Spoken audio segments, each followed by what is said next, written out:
నమస్తే అన్న. నమస్తే అండి. పేరు సార్? రేఖా సస్యన యాదవ్ అండి, ఓబీసీ మోర్చా జిల్లా ప్రధాన కార్యదర్శి, ఖమ్మం జిల్లా. సార్, ఇప్పుడు తెలంగాణలో కాంగ్రెస్ సర్కార్ ఉంది, ప్లస్ మనం లాస్ట్ గవర్నెన్స్ ఏమో మన కేసీఆర్ సర్కార్ చూసినాం. ఏది బాగుంది సార్? రెండు ప్రభుత్వాలు కూడా వాళ్ళ యొక్క సొంత ఎజెండాను అమలు చేస్తున్నాయి. కేసీఆర్ కుటుంబం అధికారంలోకి రాకముందు వాళ్ళ ఆస్తులు ఎంత, ఇప్పుడు అంతకుముందు వాళ్ళు 10 సంవత్సరాల కాలం వాళ్ళు సంపాదించుకున్న ఆస్తులు ఎంత.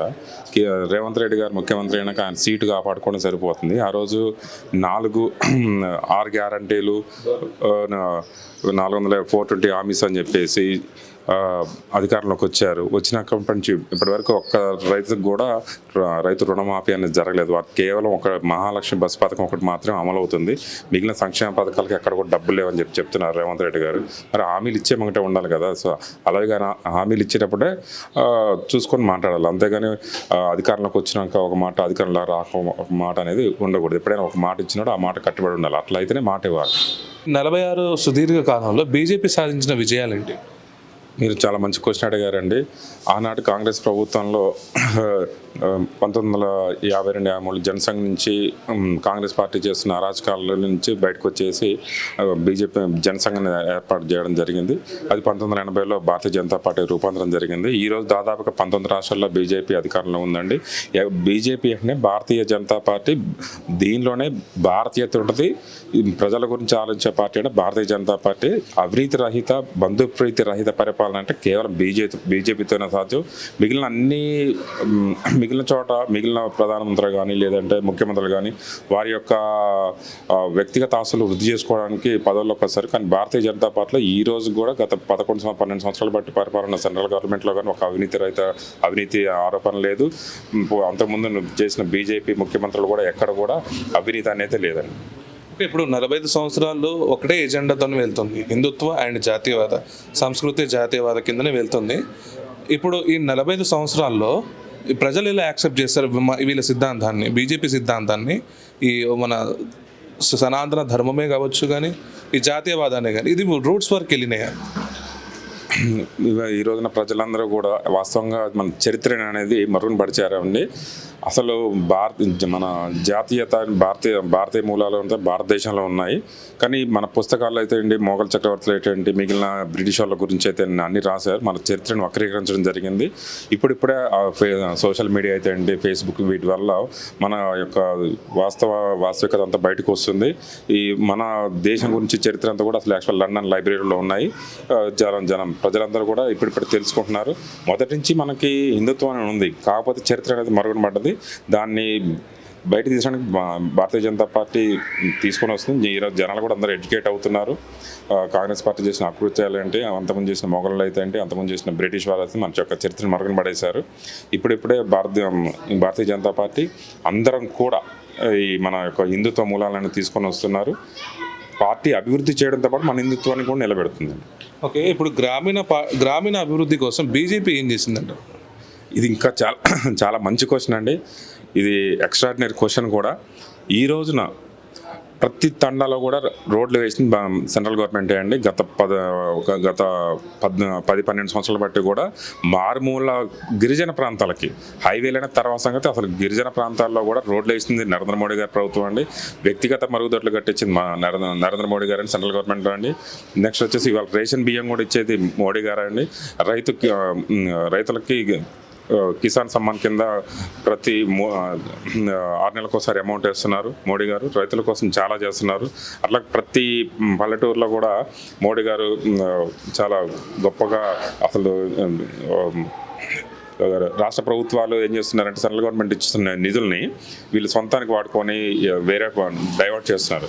సో మోడీ గారు ఏం చేస్తారు, డైరెక్ట్ గ్రామ పంచాయతీ సర్పంచ్ అకౌంట్కి వేస్తున్నారు. దీనివల్ల ఏంటంటే అవినీతి అనేది జరగకుండా చూస్తున్నారు మోడీ గారు. అసలు దేశంలో పల్లెలే మనకి పట్టుకొమ్మ లాంటిది. ఎందుకంటే వ్యవసాయం కనుక జరిగేది, వ్యవసాయ ఆధారిత పనులన్నీ కూడా మనకి పల్లెటూరు నుంచి జరుగుతుంటాయి. ప్రధానమంత్రి జన ఔషధి కేంద్రాలు కానీ, ప్రధానమంత్రి మన పురుగు మందులు ఇవన్నీ కూడా ప్రధానమంత్రి గారు డైరెక్ట్ సార్ ఆధ్వర్యంలో ప్రతి ఊర్లలో కూడా రైతులు దగా పడకూడదనే కాన్సెప్ట్తోని షాపులు ఏర్పాటు చేపిస్తున్నారండి. ఓకే, కోవిడ్-19 సంక్షోభ సమయంలో ఈ బీజేపీ కార్యకర్తలు అంటే మీరు ఏమైనా సేవా కార్యక్రమాలు చేశారు? దాదాపుగా 6 నెలల కాలంలో ప్రతి గ్రామంలో ప్రతి పట్టణంలో ఆహార ప్యాకెట్లు ఇచ్చామండి. మన కోవిడ్ వ్యాక్సిన్ ఇచ్చినప్పుడు కూడా అందరినీ జనాన్ని ఎడ్యుకేట్ చేశాము. ప్లస్ ఆహార ధాన్యాలు అయితే ఏంటి, బియ్యం అయితే ఏంటి, కూరగాయలు అయితే ఏంటి, బట్టలతో సహా పంచిపెట్టడం జరిగిందండి. ఓకే, ఇప్పుడు పార్టీ అధికారంలో లేనప్పుడు కూడా ప్రజల కోసం ఎలా పనిచేశారు? మేము ప్రజలకు సేవ చేయడానికి లక్ష్యంగా భారతీయ జనతా పార్టీలోకి వచ్చాము. క్వశ్చన్ అంటే ఇప్పుడు మన ఇక్కడ తెలంగాణలో అధికారంలో లేం కదా, ఇక్కడ తెలంగాణలో ఏ సేవా కార్యక్రమాలు చేశారు అధికారంలో ఇక్కడ లేకపోయినా? ఇప్పుడు కూడా మేము ప్రజల పక్షాన పోరాటం చేస్తామండి. ప్రజలకు ఎక్కడైనా అన్యాయం జరుగుతుంటే భారతీయ జనతా పార్టీ అనేది ప్రజలకు బలంగా వెళ్ళింది. ఖమ్మంలో గోలపాటు ఛానల్ అయితే ఏంటి, వాళ్ళకి నిర్వసతులకి చాలా చేసింది. ఎక్కడ అన్యాయం జరిగినా, అవినీతి జరిగినా ఖచ్చితంగా ప్రజల పక్షాన పోరాటం జరుగుతుంది.